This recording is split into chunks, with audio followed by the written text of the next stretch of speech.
Bonjour à vous tous, ici Mike pour la découverte de la domotique. Aujourd'hui, je vous présente effectivement une problématique que j'ai rencontrée, c'est-à-dire de créer une alarme donc pour faire effectivement une sécurité à la maison via des scénarios HomeKit IFTTT. Mais le gros problème, c'est de trouver l'alarme qui peut être compatible. Donc en fait, c'est une petite parade.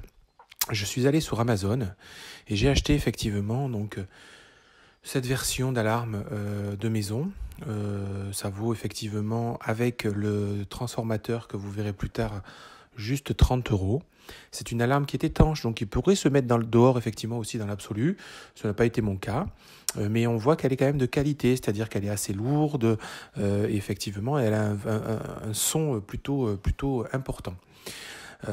Vous pourriez également faire le même scénario en mettant 2 ou 4 coins, enfin voilà, à plusieurs endroits de votre maison, si vous souhaitez effectivement que le bruit soit encore plus fort. Donc je vous montre effectivement comment ça se branche. Vous verrez, c'est très simple parce que tous les cordons sont fournis. Donc vous avez tout simplement la petite enceinte qui arrive avec deux fiches. Donc il n'y a pas de branchement, hein, c'est deux petites fiches et que vous mettez dans votre transformateur avec l'accessoire fourni uniquement.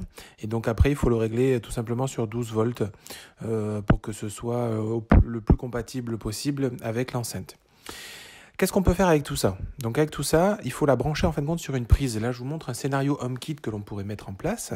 Donc effectivement, on peut, par exemple, chez moi, j'ai des détecteurs de mouvement, qui peut être des détecteurs Eve ou des détecteurs de chez Philips. Donc tout simplement, quand le détecteur de mon garage va détecter, donc après on peut programmer, il y a différentes options. Bon, moi je vais laisser pour toute heure, va détecter un mouvement, voilà. Eh bien, je veux que ma prise, effectivement, passe sur on, c'est-à-dire que ma prise va s'allumer. Bien évidemment, sur cette prise, j'y aurai branché l'alarme que j'ai conçue avec les deux accessoires achetés sur Amazon, ce qui provoquera l'allumage tout simplement de l'alarme et l'alarme va retentir. On peut la mettre illimitée, on peut la mettre pour quelques minutes, 5-10 minutes. Voilà, donc après, on a différentes options. Ça, c'est purement de la configuration de chez HomeKit. Voilà, et donc ce scénario, on peut l'activer. On peut peut-être le faire activer quand on n'est pas chez soi. Enfin voilà, on peut imaginer d'autres solutions. Ensuite, pour ceux qui n'ont pas HomeKit, on peut faire aussi avec IFTTT. Donc on rentre effectivement là-dessus, on va créer donc une applet comme ils disent. Donc moi dans ce cas-là, je vais vous changer le scénario. Ça ne sera pas un détecteur de mouvement, mais ça sera ma caméra Netatmo. Quand ma caméra Netatmo détectera donc quelqu'un d'inconnu, eh bien, ça lancera effectivement l'allumage de la prise. Là, pour le coup, c'est une prise Wimo.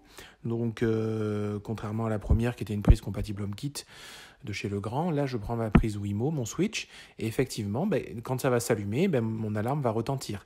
Il n'y a pas de bouton d'allumage ou d'extinction en fait, de l'alarme, elle est en permanence sous tension, et donc dès que la prise s'allume, elle sonne.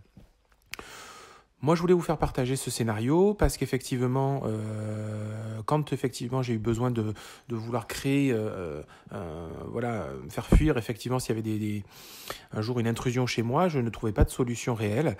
Et donc pour 30 euros, tout simplement, ça vous permet aujourd'hui de pouvoir mettre une alarme chez vous pour de plus sécurité. Si vous avez des questions, surtout n'hésitez pas, je suis disponible, je tenterai d'y répondre.